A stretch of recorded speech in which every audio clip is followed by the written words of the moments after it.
प्रदेश भर में फैल चुके देहदान अभियान को अब जौनपुर में भी आगे बढ़ाने की तैयारी शुरू हो गई है। इसी सिलसिले में स्वशासी राजकीय मेडिकल कॉलेज जौनपुर में देहदान पत्रकार वार्ता एवं जागरूकता सेमिनार आयोजित किया गया। कार्यक्रम की अध्यक्षता प्राचार्य प्रोफेसर आर.बी. कमल ने की, जबकि मुख्य अतिथि के रूप में देहदान अभियान प्रमुख मनोज सेंगर और माधवी सेंगर शामिल हुए।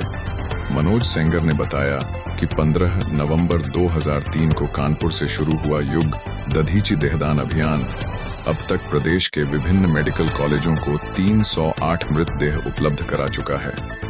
इसके अलावा 4000 से अधिक लोगों ने देहदान का संकल्प लिया है। कार्यक्रम में बताया गया कि मेडिकल छात्रों के अध्ययन के लिए देहदान अत्यंत महत्वपूर्ण है, लेकिन कमी के चलते एक मृतदेह पर 25 से अधिक छात्रों को प्रशिक्षण लेना पड़ता है।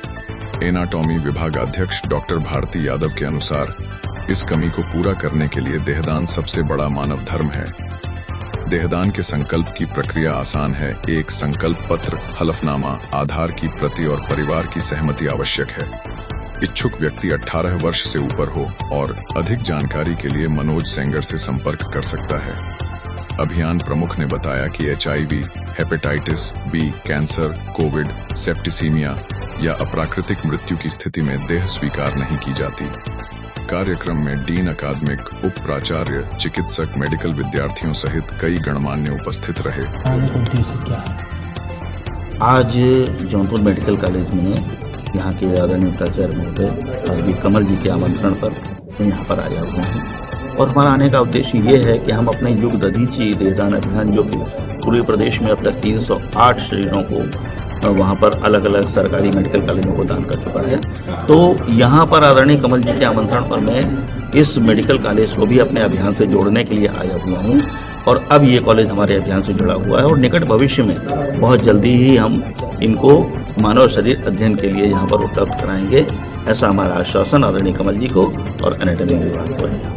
किस तरह से लोगों से आप ये मानव दान दे लेते हैं, क्या प्रोसेस आपका है? ये हम लोगों को प्रेरित करते हैं, इस बात के लिए कहते हैं कि शरीर का आखिर में कोई ना कोई पंच तत्वों में विलीन करने का व्यवस्था आप करेंगे ही करेंगे, शरीर को घर में तो रखेंगे नहीं। तो इससे अच्छा होगा कि मानव कल्याण के लिए शरीर का दान अगर कर दिया जाए तो बच्चे उस पर पढ़ेंगे और अध्ययन के लिए ये शरीर अपने आप में बहुत उपयोगी साबित होता है बच्चों के लिए, क्योंकि एनाटॉमी का प्रथम वर्ष बिना मानव शरीर पर अध्ययन किए हुए बच्चे पार नहीं कर सकते हैं और जब तक वो निष्णात चिकित्सक नहीं बनेंगे तब तक हम अपने चिकित्सा शास्त्र को और बेहतर नहीं बना पाएंगे। और बेहतर चिकित्सक उपलब्ध कराने के लिए बहुत जरूरी है कि उनको अध्ययन के लिए मानव शरीर उपलब्ध कराया जाए। तो इस आधार पर हम लोगों को इस बात के लिए प्रेरित करते हैं कि मृत्युपरांत वो अपना शरीर मेडिकल कॉलेजों को अध्ययन के लिए दान करें। ये प्रेरणा कहाँ से मिली आपको कि आप इस क्षेत्र में उतरे? तमाम ये प्रेरणा लेफ्टिनेंट मानवती आर्या जी, जो कि आज़ाद हिंद फौज की लेफ्टिनेंट रही हैं, उन्होंने अपने पति का शरीर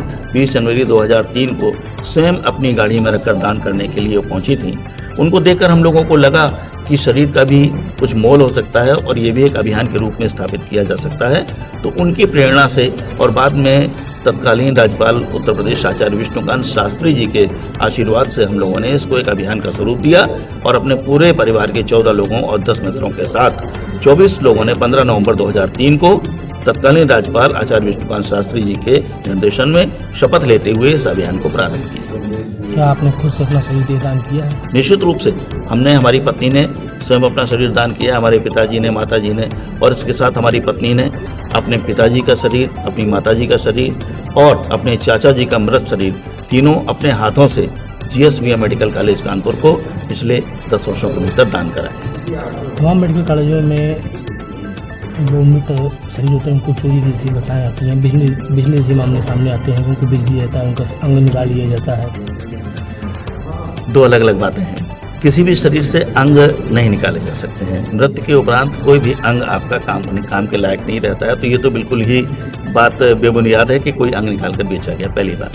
दूसरी बात, हम किसी प्राइवेट मेडिकल कॉलेज को शरीर देते नहीं हैं। तो खरीदने बेचने की जो बात आती है वो उन तक होगी और मुझे लगता नहीं है कि इस प्रकार की कोई गलत हरकत करेगा, लेकिन अगर ऐसा कर रहा है तो वो गलत है। सरकारी मेडिकल कॉलेज को ही हम शरीर देते हैं और यहाँ पूरी प्रक्रिया, पूरी कागजी प्रक्रिया, पूरी फाइलिंग के साथ उस शरीर को रखा जाता है और कोई शरीर को बेचने की तो बात छोड़ दीजिए, अपने यहाँ दान कराए गए शरीर को कहीं दूसरे मेडिकल कॉलेज को देने के लिए भी तमाम औपचारिकताएं पूरी करनी पड़ती हैं, तब कहीं पर एक शरीर से दूसरे शरीर का ट्रांसफर हो सकता है।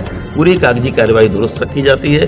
किसी भी मेडिकल कॉलेज में जो सरकारी है, वहाँ जो भी शरीर आते हैं वो पूरे वैधानिक तरीके से वहाँ पर रखे जाते हैं। खरीदने बेचने की बात बिल्कुल निराधार है।